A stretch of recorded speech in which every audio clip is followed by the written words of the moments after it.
You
good? Neighbours in your way? Okay. Good.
Can you tell me when I'm going to like?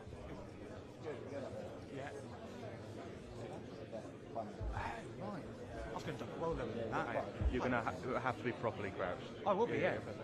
Yeah. I'm not just going to stand here. They could be taking that.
saying anything. Carry on talking.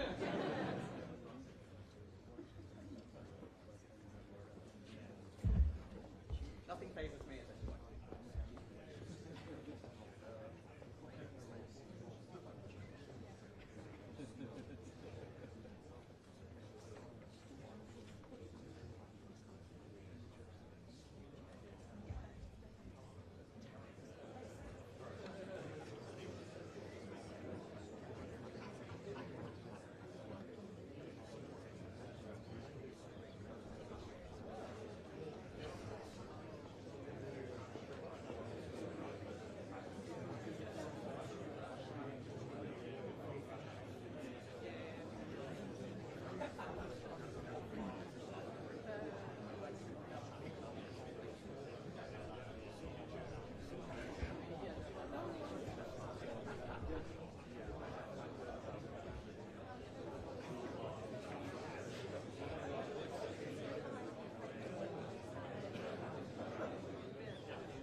thank you to everyone here at Malloy.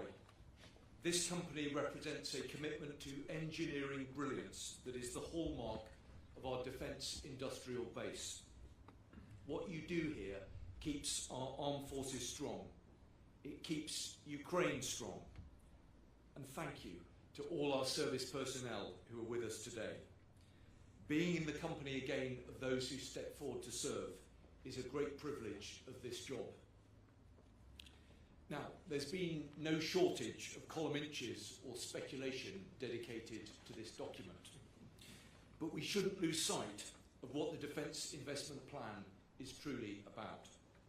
The measure of our security is the strength of those who defend it. The central purpose of this plan is to get the kit and technology that our armed forces need so they can fight and deter now and in the years ahead. Credit goes to the Prime Minister, and not only for getting us here today. On matters of national security, I've seen him make tough decisions, and always with conviction and assurance. Under his leadership, Britain has proved itself a reliable partner and a trusted ally.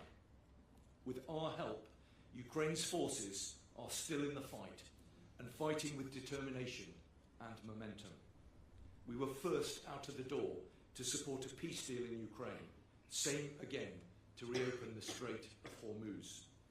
He made the right choices on the issues that counted, and he also knows that in the end, it is our people that matter most.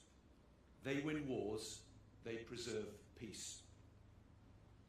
Now, life in the armed forces isn't always easy. And I know from personal experience what it can be like to raise a young family on the patch. It's often the small things that really make the difference. We've still got some way to go on improving service life, but I know that what we've done so far is really being felt and making a difference. Awarding 3 above inflation pay rises, extending free childcare, and raising the standard of military family homes. Our personnel are today better supported. And through this Defence Investment Plan, we will make them better prepared. This plan recognises the hard truth that the conflict in Ukraine completely upended the way of war. In response, today, we're committing the UK's biggest ever investment in drone warfare. More money for hybrid Royal Navy, more money to increase the British Army's lethality, and more money for the next generation Royal Air Force. This plan reflects both the realities of future warfare and the principles that have kept us safe for generations. We will strengthen our nuclear deterrent and bolster NATO. Now, I know that there is more work to do, and we've made a commitment to our allies as they did to us. And under this government, that promise will be met. Let me end by saying that our people remain our most important asset. This Defence Investment Plan is for them. I have now a responsibility to make it work, and my promise to every single member of our armed forces is that I will seek to serve them as well as they serve us. Now, let me welcome someone who's been absolutely fundamental to this plan and to the funding supporting it. Please welcome the Chancellor, Rachel Reeves.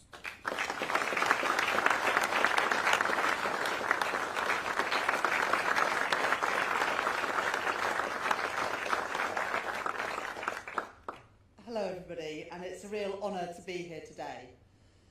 A few years ago, when I was Shadow Chancellor, I wrote and I spoke about the importance of security and resilience for economic growth, and also the importance of a strong economy for our national security.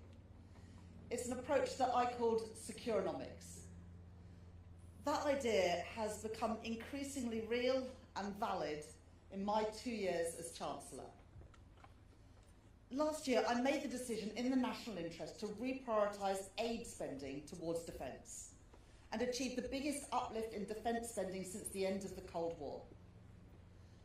That was the right choice because the world has changed. National security, is economic security.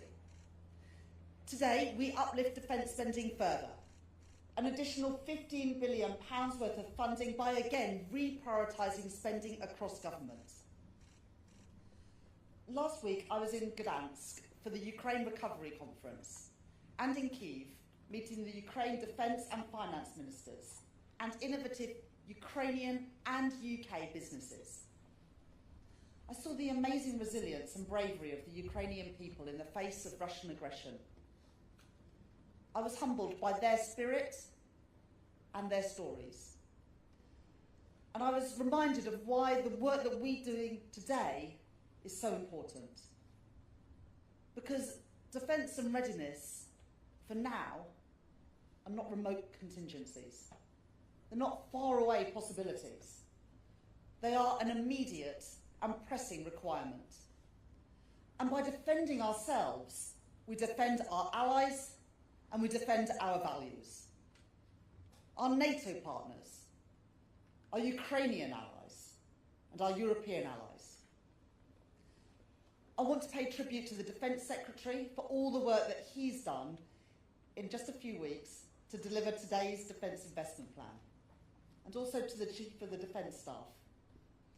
They are prioritising the needs and fulfilling the responsibility of our country.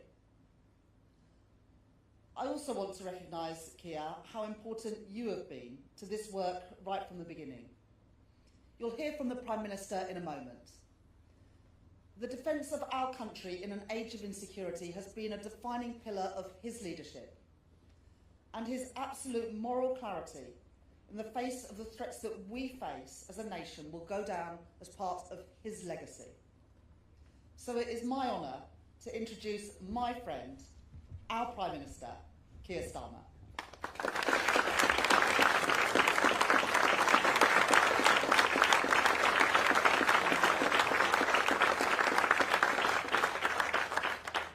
Thank you very much, Rachel. Thank you, Dan, and welcome to everybody here this morning. It's very good to see you, and particularly to see the representatives from our armed services here in the audience. And can I, through you, thank all of those who serve our country and have served our country. Let me say, standing here, it is really inspiring to see the work that you do here at Malloy, building capabilities like this workhorse drone that's being used in Ukraine, and this incredible heavy lift. I think that's the biggest drone I've seen, the heavy lift capability, which will soon be deployed to Ukraine. That gives you just a glimpse and a sense of what's going on the front line in Ukraine, which is so important. So thank you for all the work that's being done here, for the part that you are playing, together obviously with brilliant companies right across the United Kingdom, in defence of our nation. And that is what I'm here to talk to you about today. And the first place I wanted to start is by saying this, that as Prime Minister, you get to meet people from all walks of life, up and down the United Kingdom. And I know how worried they are about the state of our world. They see the wars in Ukraine and in the Middle East impacting on our stability, driving up the cost of living. And they're feeling tired of being at the mercy of events beyond our shores. We see countries that are arming and tensions that are rising, a more dangerous and volatile world than at any time for decades. We see the horrendous human toll of these conflicts, which cuts across our values of justice and sovereignty, and that simple British impulse that bullies and dictators cannot be allowed to push people around. We also know that these threats are not remote. We see foreign states targeting our nation as well. Thugs hired by foreign powers conducting violence, vandalism and arson on our streets. Disinformation aimed at sowing division and stoking disorder, spreading lies and undermining our democracy. Russian ships targeting the underwater cables that carry the data on which modern life depends. We also see on the battlefield in Ukraine that the very nature of conflict is changing before our eyes. Despite having a limited navy, limited traditional air power, and limited armour, Ukrainian forces have destroyed the Black Sea Fleet.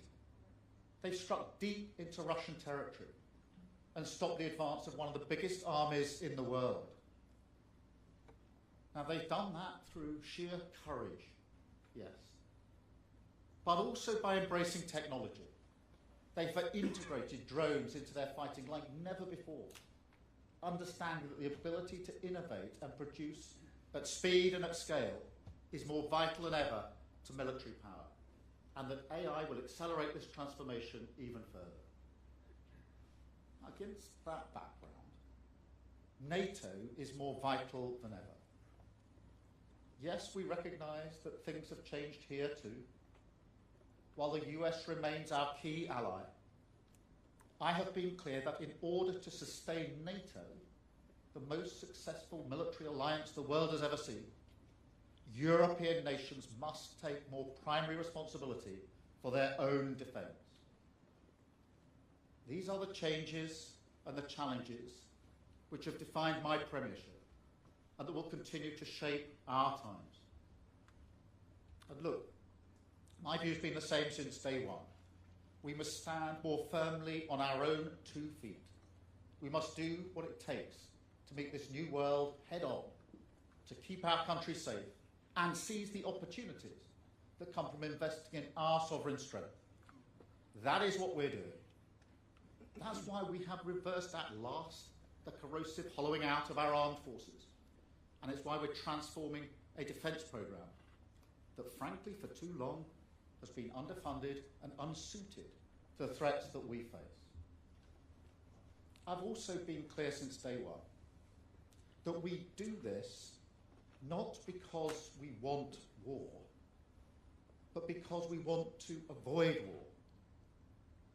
We lived through Iraq. We learned from those mistakes, and we don't want to repeat them. I showed that when I chose not to join the war in Iran. We want our people to be able to live in a world defined by peace, stability, and the rule of law. But the paradox of peace is that when the world is arming and aggression is rising, the best way to avoid war is to prepare for it. The best way to defend is to deter, to have the strength to make your adversaries think again before they act. And that is what we are delivering. Last year, we published our Strategic Defence Review, setting out the capabilities we need for a changed world. And today, I am proud to publish our new Defence Investment Plan. This plan delivers on last year's review. But in a light of the rapidly changing world, the changing nature of conflict, and the imminent and growing threats we face, it goes further still. I want to thank the Defence Secretary and CDS here, and the Chancellor for their work to sharpen and strengthen the plan in recent weeks. So we can set out today how we will transform our armed services, whilst also giving industry the certainty that they need to invest, and giving our allies clarity on our intent ahead of the NATO summit next week. This plan represents our best judgment of what the country needs to meet this moment, and it is a platform on which I know my successor will build. Now, unlike previous governments, we have taken care to fully cost this plan, examining the defence budget line by line. And that is vital, because it's how you expose the necessary trade-offs and expose the arguments that just don't stack up. You have some people in this debate who underplay the threat and deny the need to prioritise defence and security. You also have those who say you can fund defence without making sacrifices in other areas of capital spending. And you have those arguing that we can just raise borrowing, put it all on the never never. But let's be clear, defence bonds are just borrowing by another name. We've looked at this very carefully. But the fact is, doing this through borrowing would push interest rates higher at a time when £1 in every 10 already goes on paying debt interest. And this government has fought hard to bring the public finances under control. And it has paid off, helping to bring inflation and mortgage rates down. We should not sacrifice that now. Because this is the point that often gets missed. Strong public finances are a fundamental part of our strength in this world. Lose control of them, we're not just poorer, we're much less secure. Slash funding to our public services in favour of defence, and we would be fundamentally weaker as a nation, more fractured as a society, less able to defend ourselves when our enemies prey on social division. So the hard truth is, there are no easy answers. But the settlement I'm setting out today is the right choice for the country. It delivers the decisive action we need on defence in a way that is within our fiscal rules and that will not take resources away from day-to-day spending on frontline services like health and education.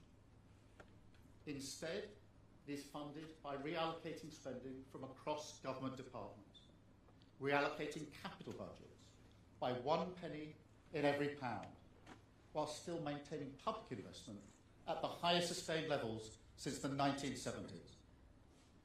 It means departments making better use of assets, like underused land. And it means those departments with the largest capital budgets contributing more.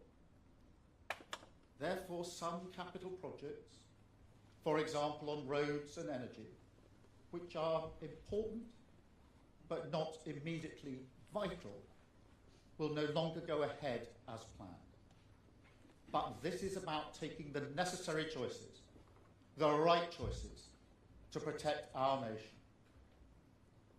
It is because we've taken these hard-edged decisions that we are able to increase our spending on defence. Now, we are already delivering the biggest sustained increase in defence spending since the 1980s, £270 billion over the spending review period. And I can announce today that under the Defence Investment Plan, we are increasing this by a further £15 billion, setting a new record of spending almost £300 billion over the next 4 years to back our armed forces and strengthen our national security.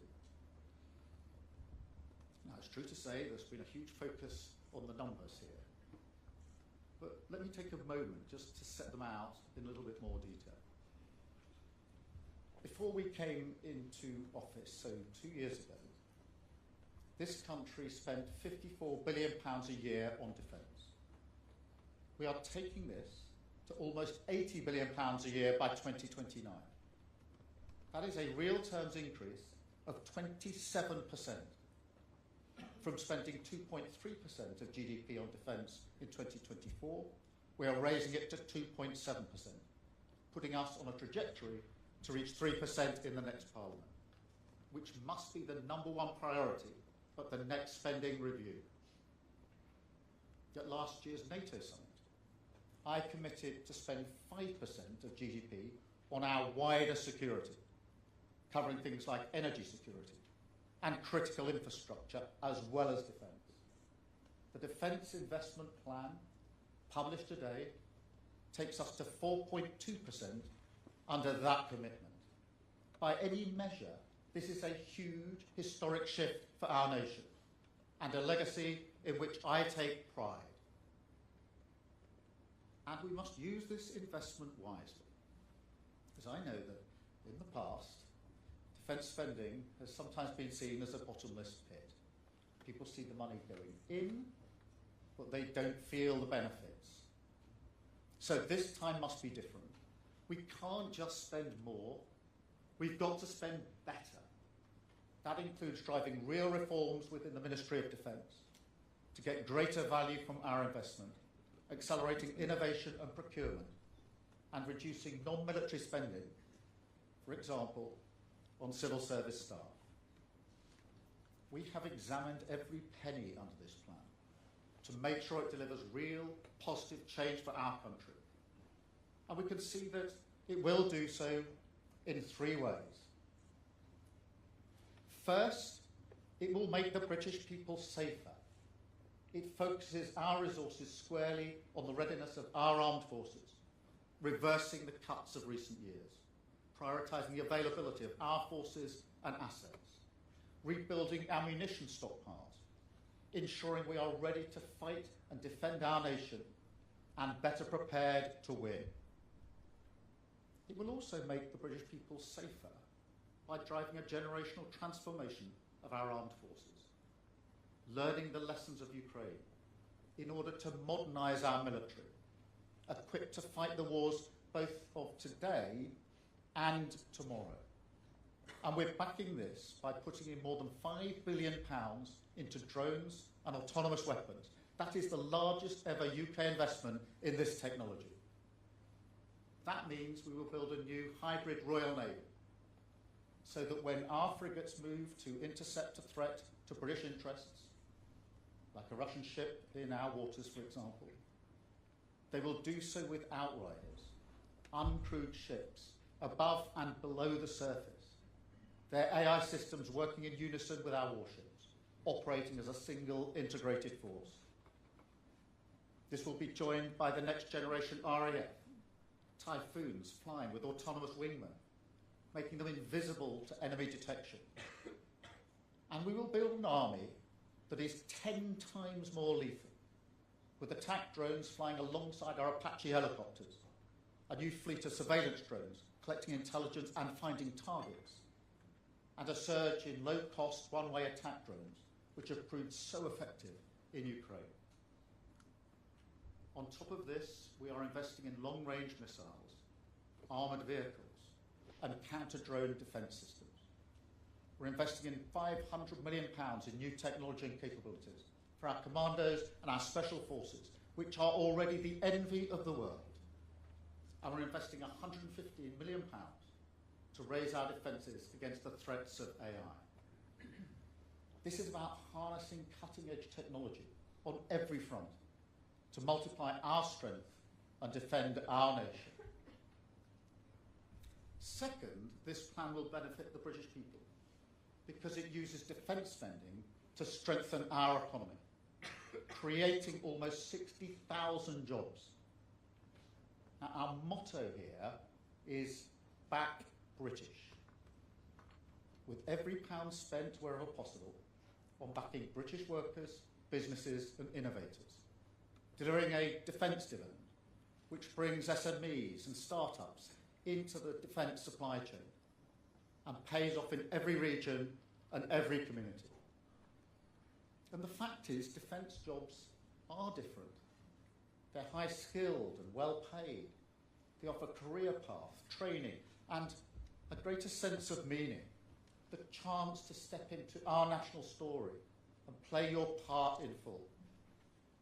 That means pride in yourself and in your community. You know, towards the end of last year, I was up at the BAE plant in Wharton in Lancashire. And I met a young lad called Jack. He works there as an apprentice, following in his dad's footsteps. And because of the Typhoon contract that this government agreed, we didn't just secure his job, but his dad's job too, and that of the whole workforce. And it's in moments like that where you can see that someone's future has just opened up before them. That is what my politics has always been about. And that's what this investment will deliver.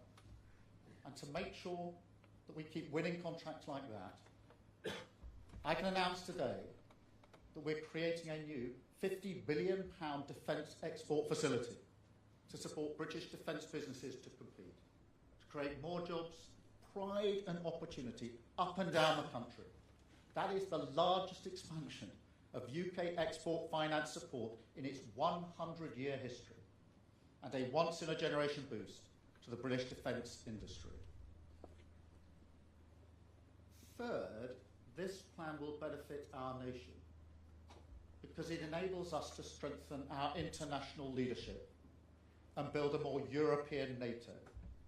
Now, this is not to the exclusion of the US, but to strengthen the transatlantic alliance which keeps our country safe. This demands a decisive strengthening of European capabilities. That is why we're developing deep precision strike weapons with Germany. It's why we're building frigates with Norway to hunt Russian submarines when they come near our waters.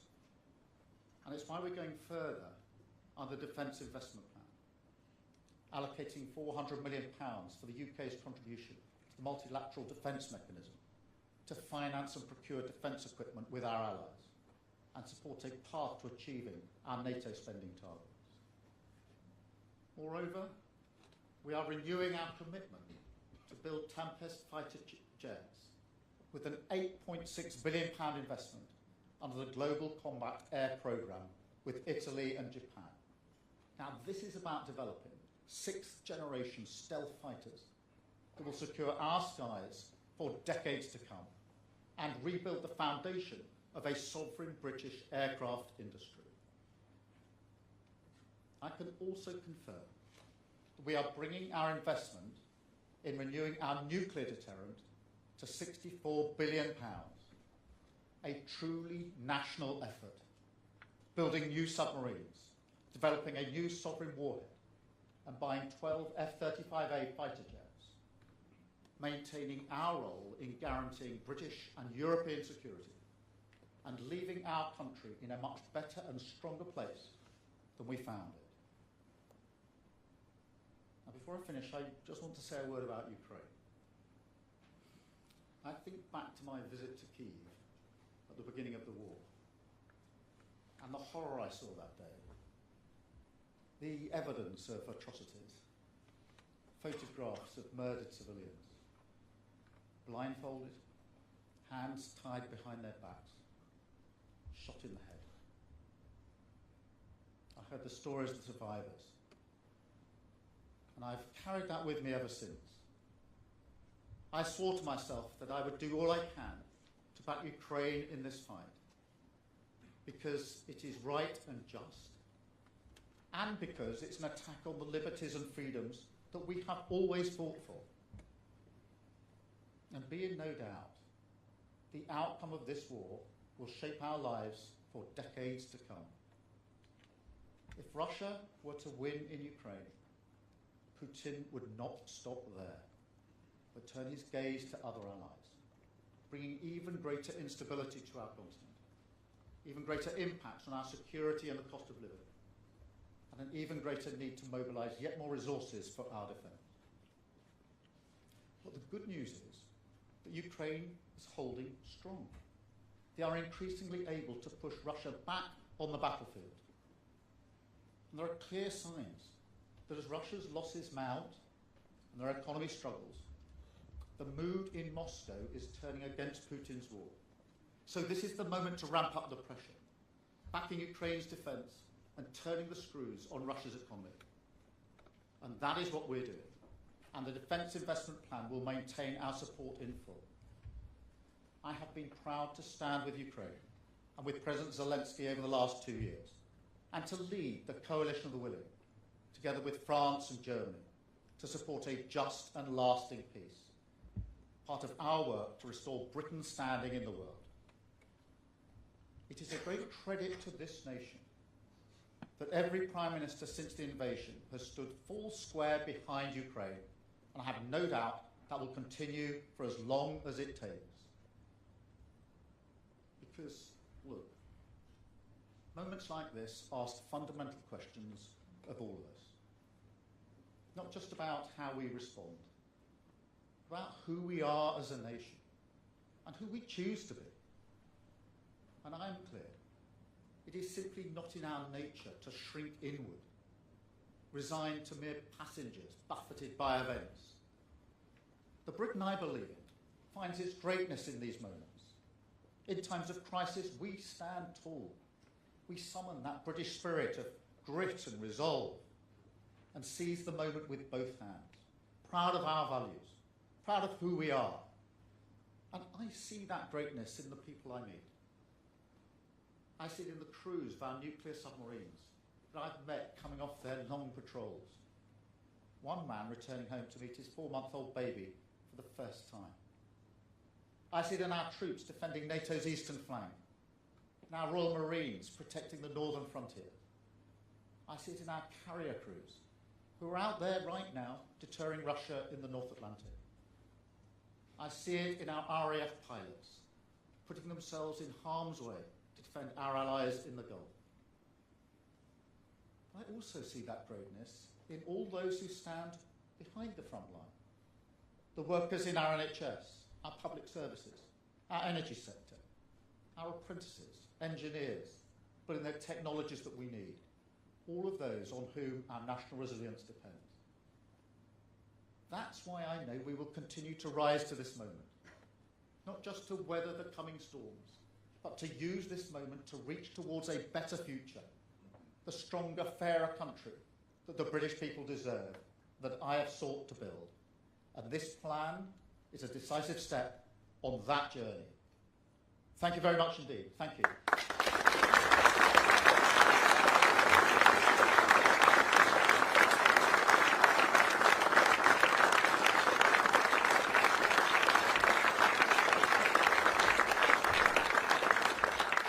I'm now going to take a number of questions from the media, starting with Carl Dinnan from ITV. Carl. Thank you, Prime Minister. Carl Dinnan from ITV News. You have said in the past that Russia could attack NATO as soon as 2030. Can you, hand on heart, say that this plan has enough in it by 2030 to deter if we can and to fight if we must? Yes, I can.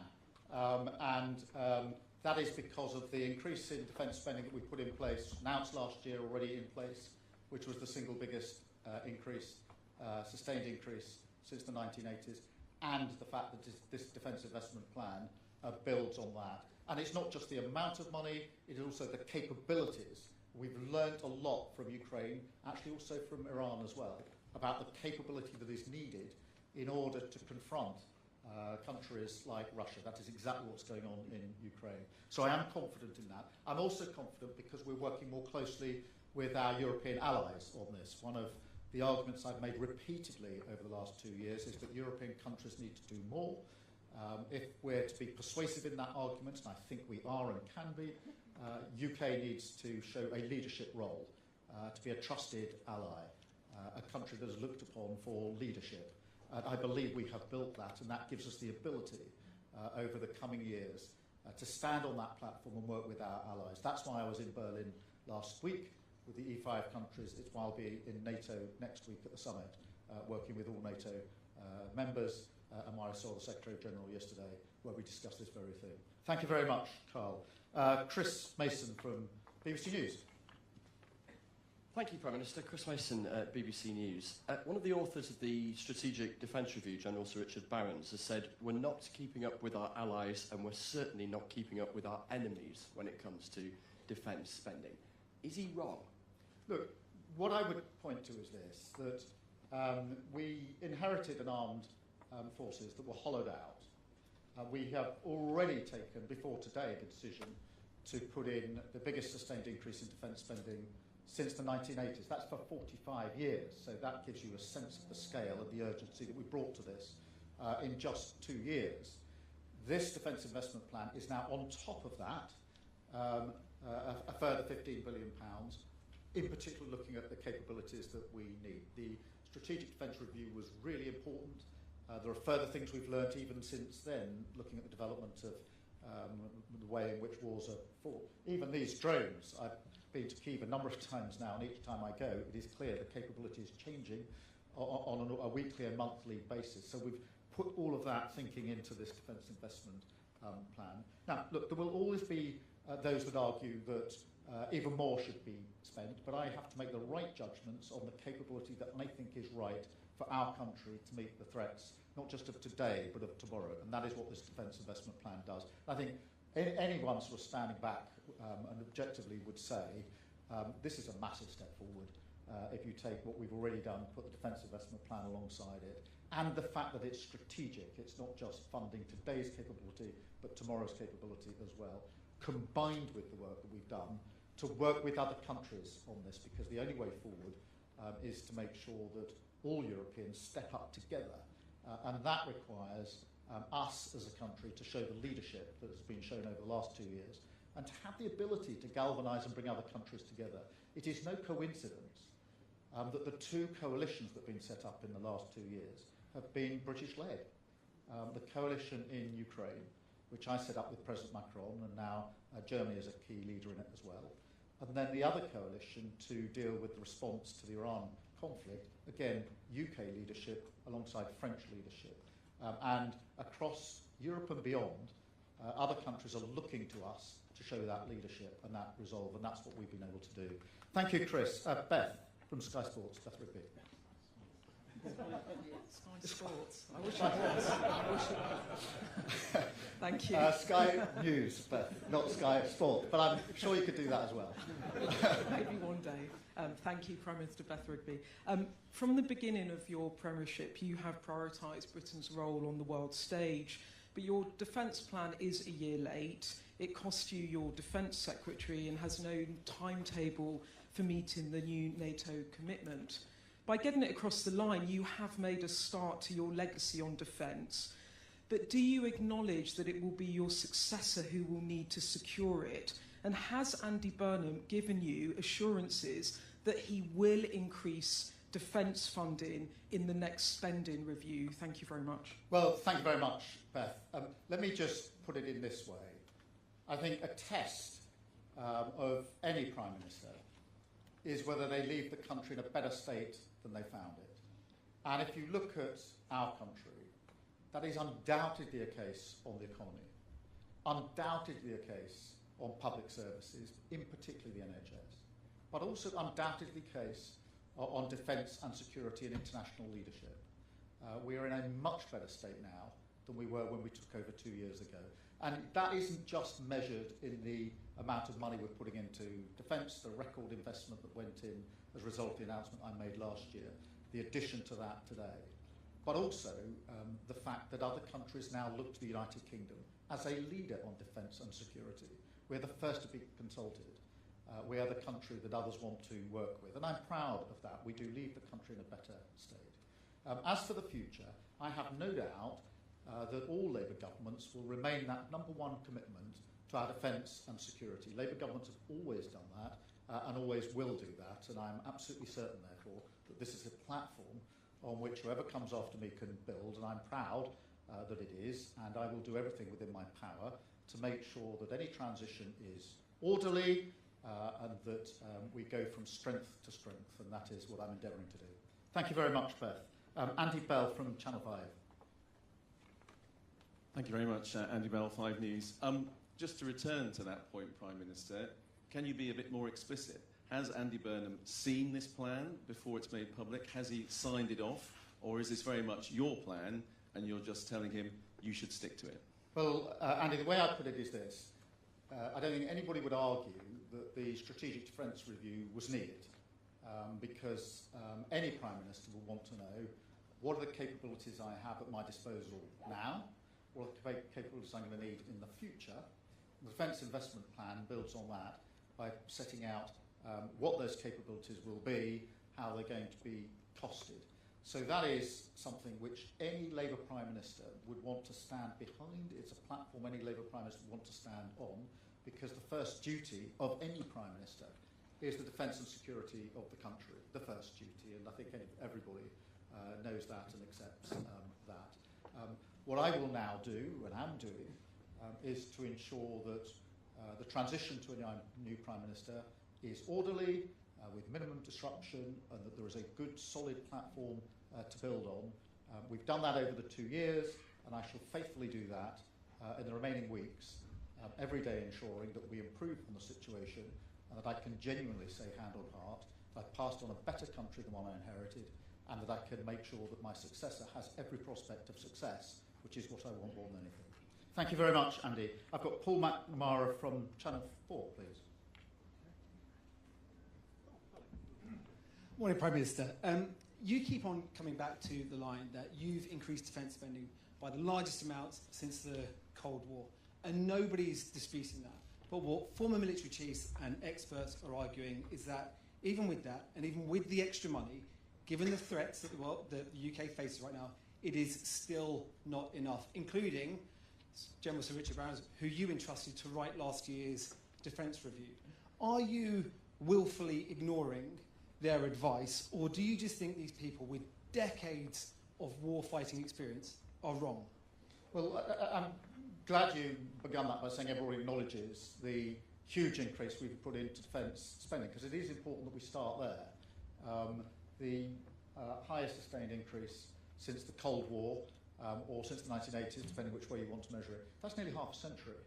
The biggest sustained increase for nearly half a century in the history of this country. That is a huge step forward, £270 billion over the spending review. With today's defence investment plan, that means that over the next 4 years, that will take it to a record 300 or nearly £300 billion. That is a huge amount of money. What we've done through the strategic review and the defence investment plan, which, as I say, has been sharpened even in recent weeks. And I'm very grateful to the Defence Secretary for all the work that he has done, the Chief of Defence Staff as well, alongside the Chancellor, to sharpen it, to make sure that, in a fast-moving world, it really is going to deliver the capability that we need for the future.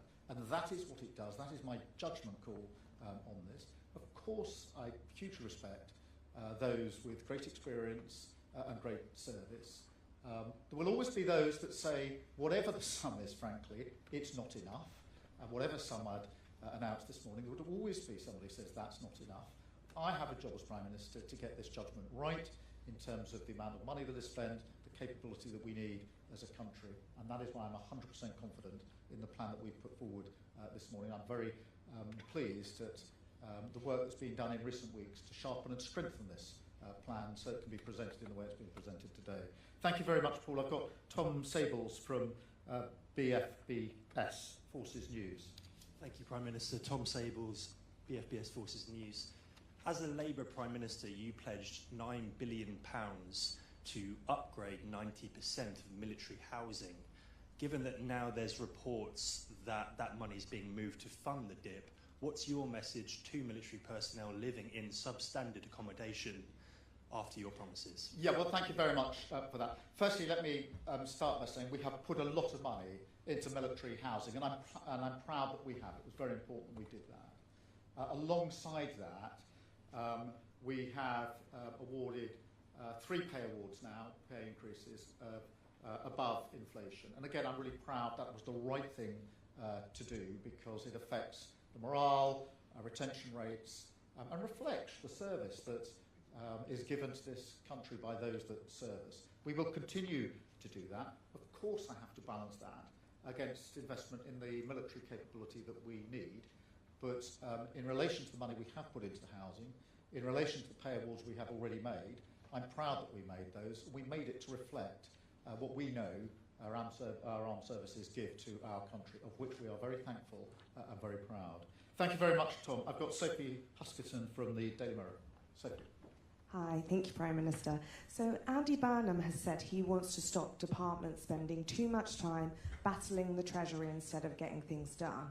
The delay of your defence investment plan seemed like there was a bit of battling between the MOD and the Treasury. So what's your advice on Andy Burnham on this? Well, let me just say a word or two about the Treasury and about this Chancellor, if I may. Because we inherited an economy that was broken. And there's no doubting that. Nobody argues about that. And this Chancellor put it on a stable footing. And you saw that in the figures earlier this year that were set out in the spring statement. They spoke for themselves. And you can see it every day, because what I see and what the Chancellor sees are the numbers that give us an indication of the impact of the conflict in Iran and the closure of the Strait of Hormuz on our country. The impact on our country, and less than it otherwise would have been, because our economy is stabilised. Look at the inflation rates across Europe. Look at our growth projected rates across Europe.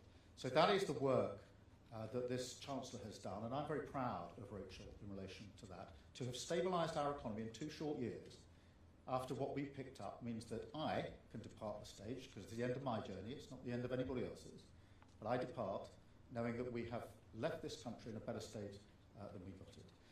Are there wranglings between departments and the Treasury? Yes, of course there are, always have been, always will be, because at the end of the day, the Prime Minister and the Chancellor have to look at the overall judgments for the government, the overall affordability, and prioritise between different things.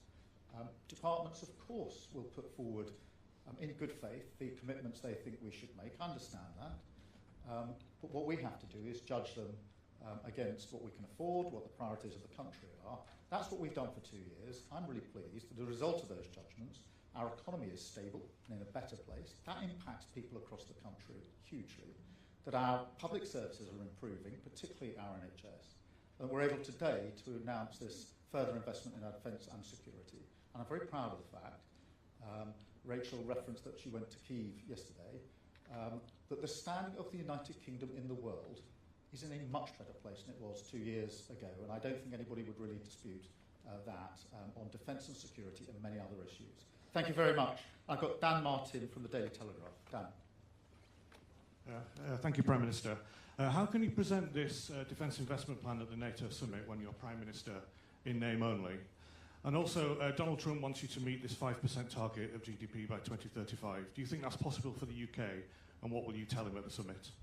I spoke to President Trump just 2 weeks ago when we were at the G7 together at great length about a number of issues, particularly the conflicts in Ukraine and the conflicts in Iran. And actually a very strong statement on Ukraine was put out from the G7, as you will have seen, showing the unity of that group of countries.